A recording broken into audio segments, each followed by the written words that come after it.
नमस्कार मित्रांनो, PRC मराठी या यूट्यूब चॅनलमध्ये तुमचं स्वागत आहे.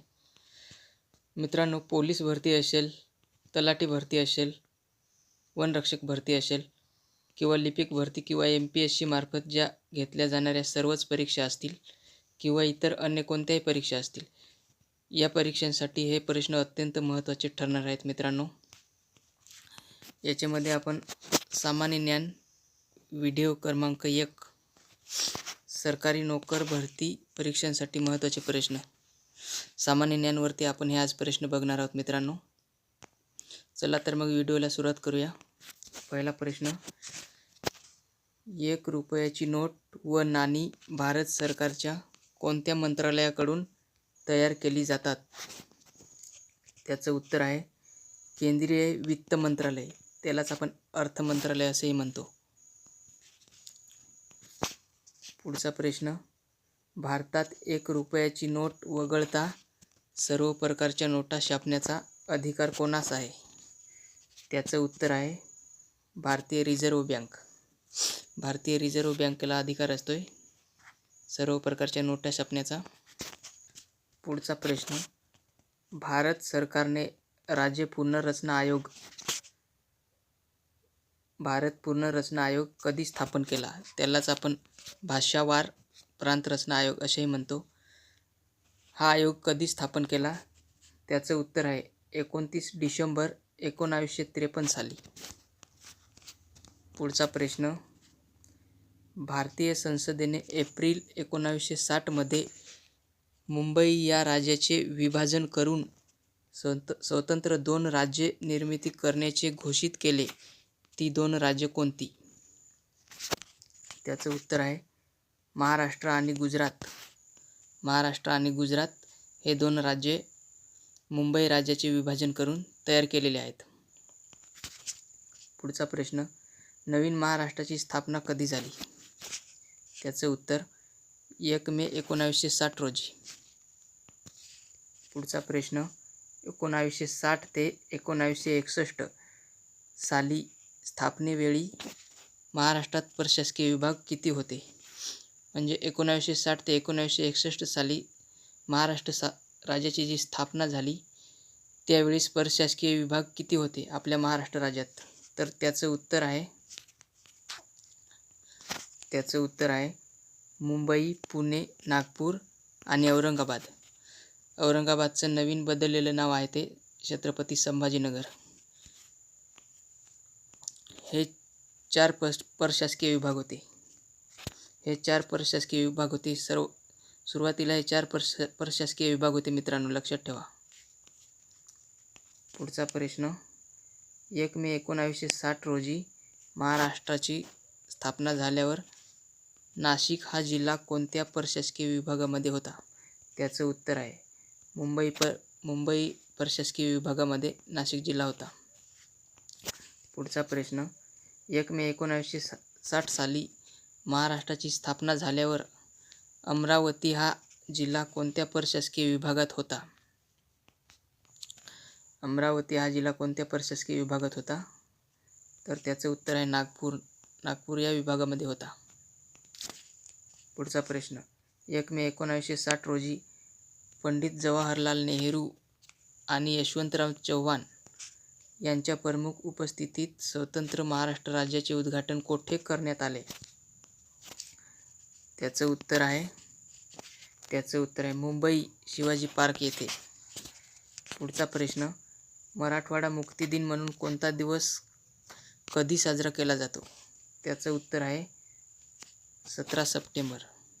17 सप्टेंबर हा मराठवाडा मुक्ती दिन म्हणून साजरा केला जातो. पुढचा प्रश्न, भारतातील सरकारी कार्यालयांमध्ये रविवार ही साप्ताहिक सुट्टी कधी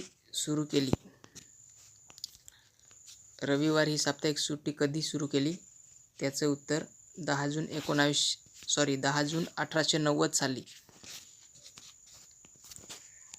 पुढचा प्रश्न, महाराष्ट्र राज्यातील शिक्षण विभागाचा मुख्य प्रशासकीय घटक? त्याचं उत्तर आहे महाराष्ट्र राज्य शिक्षण संचालनालय. महाराष्ट्र राज्य शिक्षण संचालनालय महाराष्ट्र राज्यातील शिक्षण विभागाचा मुख्य प्रशासकीय घटक असतोय. पुढचा प्रश्न, शिक्षण संचालनालयाचा शासकीय प्रमुख आणि कार्यकारी प्रमुख कोण असतोय? त्याचं उत्तर आहे, शासकीय प्रमुख राज्याचे शिक्षण मंत्री असतात आणि कार्यकारी प्रमुख शिक्षण विभागाचे सचिव असतात. पुढचा प्रश्न,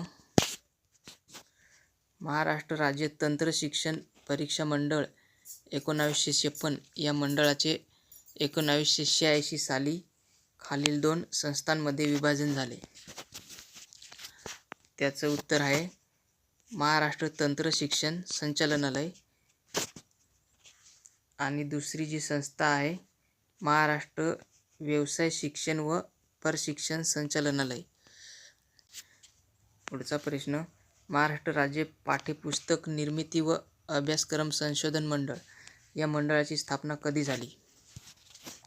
त्याचं उत्तर आहे, 27 जानेवारी 1976 साली. बालभारती या नावाने प्रसिद्ध. पुढचा प्रश्न, कोणाच्या संकल्पनेतून बालभारतीची स्थापना? त्याचं उत्तर, तत्कालीन मुख्यमंत्री मधुकरराव पिचड. म्हणजे त्या काळी जे मुख्यमंत्री होते मधुकरराव पिचड यांच्या संकल्पनेतून बालभारतीची स्थापना करण्यात आली होती.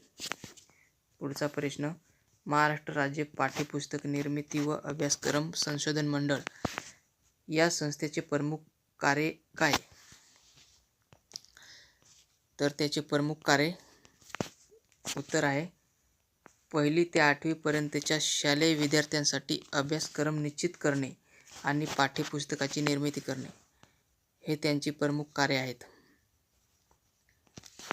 पुढचा प्रश्न, महाराष्ट्र राज्य पाठ्यपुस्तक निर्मिती व अभ्यासक्रम संशोधन मंडळ ही संस्था कोणकोणत्या 8 भाषांमध्ये पाठ्यपुस्तके प्रकाशित करते? तर त्या कोणत्या 8 भाषा आहेत? तर मराठी, हिंदी, इंग्रजी, उर्दू, कन्नड, सिंधी, गुजराती, तेलुगू या 8 भाषांमध्ये प्रकाशित करते. लक्षात ठेवा. पुढचा प्रश्न, महाराष्ट्र राज्य शैक्षणिक संशोधन व प्रशिक्षण परिषद मुख्यालय कोठे आहे? त्याचं उत्तर, पुणे येथे आहे त्याचं मुख्यालय. त्याची स्थापना 1964 साली झाली आणि 1984 साली MSCERT असे नामकरण झाले. म्हणजे महाराष्ट्र राज्य शैक्षणिक संशोधन व प्रशिक्षण परिषद हे जे नाव होतं त्याचं नामकरण करून MSCERT असे नवीन नाव बदलण्यात आले. पुढचा प्रश्न, 1 मे 1962 पासून जिल्ह्यातील प्राथमिक व माध्यमिक शिक्षणाची जबाबदारी कोणाकडे सोपविण्यात आली? त्याचं उत्तर, जिल्हा परिषदांकडे त्याची जबाबदारी सोपविण्यात आली आहे. पुढचा प्रश्न, सध्या महाराष्ट्रात 10वी आणि 12वीच्या परीक्षा कोणकोणत्या विभागीय शालांत मंडळामार्फत घेतल्या जातात? ज्या 10वी आणि 12वीच्या परीक्षा असतात त्या कोणत्या विभागीय शालांत मंडळामार्फत घेतल्या जातात? तर त्याचं उत्तर, मुंबई, नाशिक, छत्रपती संभाजीनगर, पुणे, नागपूर, अमरावती, कोल्हापूर, लातूर या विभागीय शालांत मंडळामार्फत 10वी-12वीच्या परीक्षा घेतल्या जातात. लक्षात ठेवा. पुढचा प्रश्न, महाराष्ट्र शासनाने कोणत्या वर्षापासून राज्यातील मराठी माध्यमांच्या शाळांमध्ये 1ली पासून इंग्रजी हा विषय सुरू केला?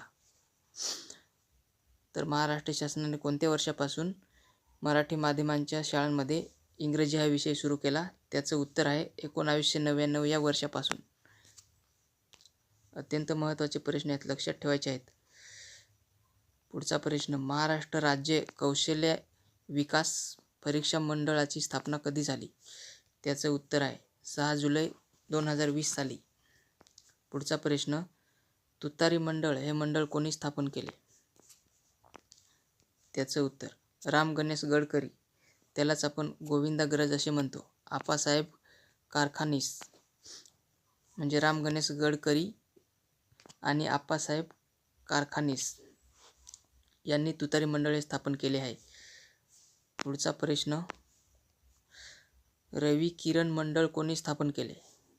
त्याचं उत्तर माधव जुलियन. माधव जुलियन यांनी रवी किरण मंडळाची स्थापना केली. पुढचा प्रश्न, UGC चे पूर्ण रूप काय?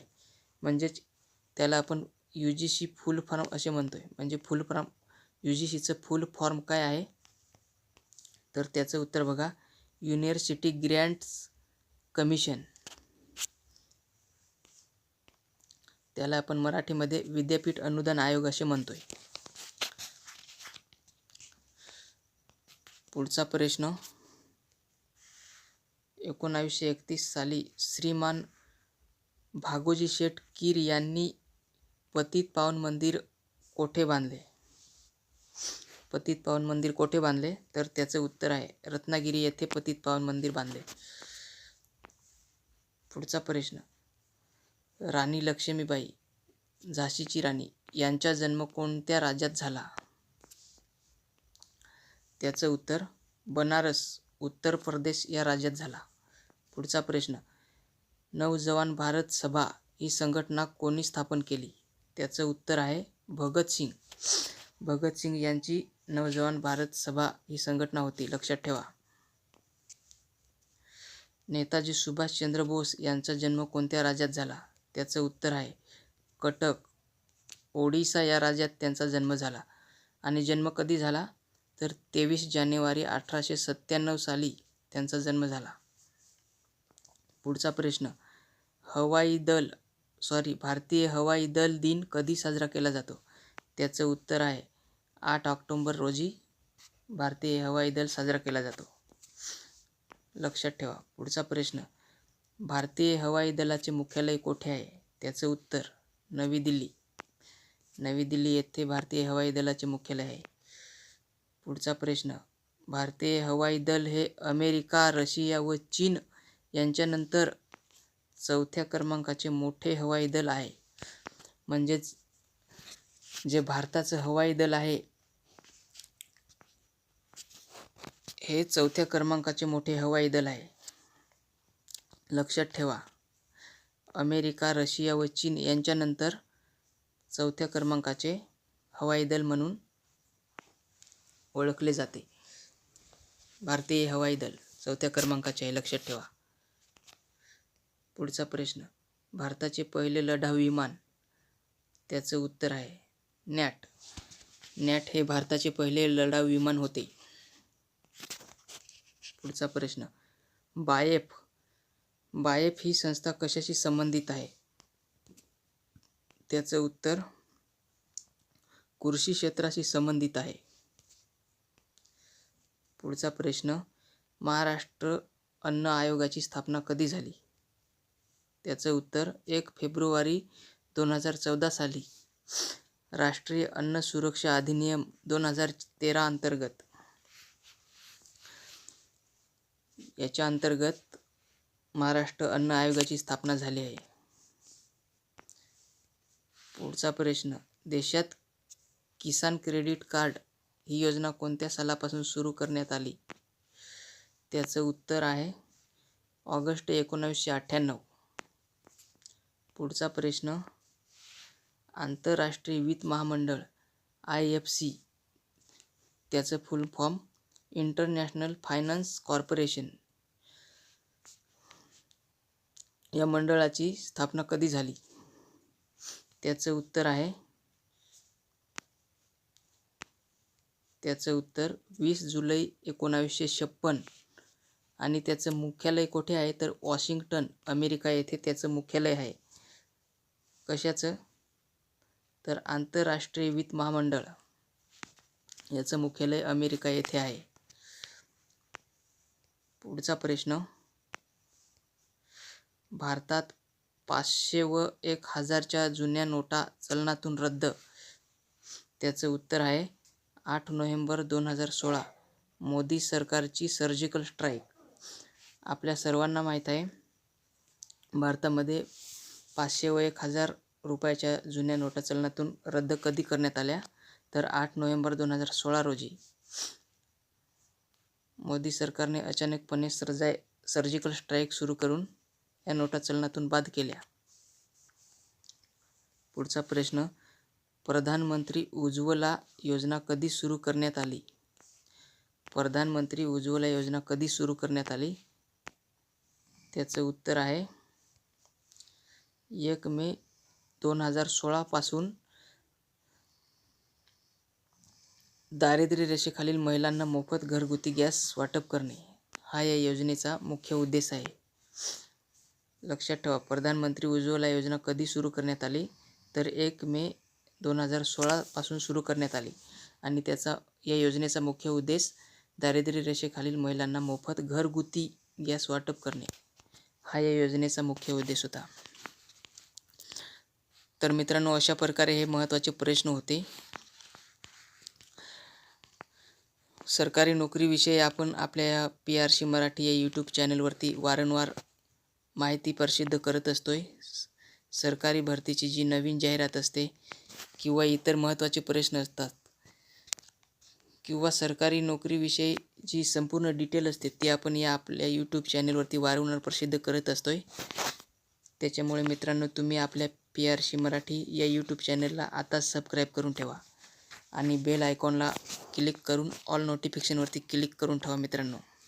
म्हणजे तुम्हाला नवीन व्हिडिओ बनवल्यावर सर्वात आधी तुम्हाला नोटिफिकेशनद्वारे कळविण्यात येईल. आणि मित्रांनो, व्हिडिओ आवडला असेल तर व्हिडिओला लाईक करा, शेअर करा. धन्यवाद मित्रांनो.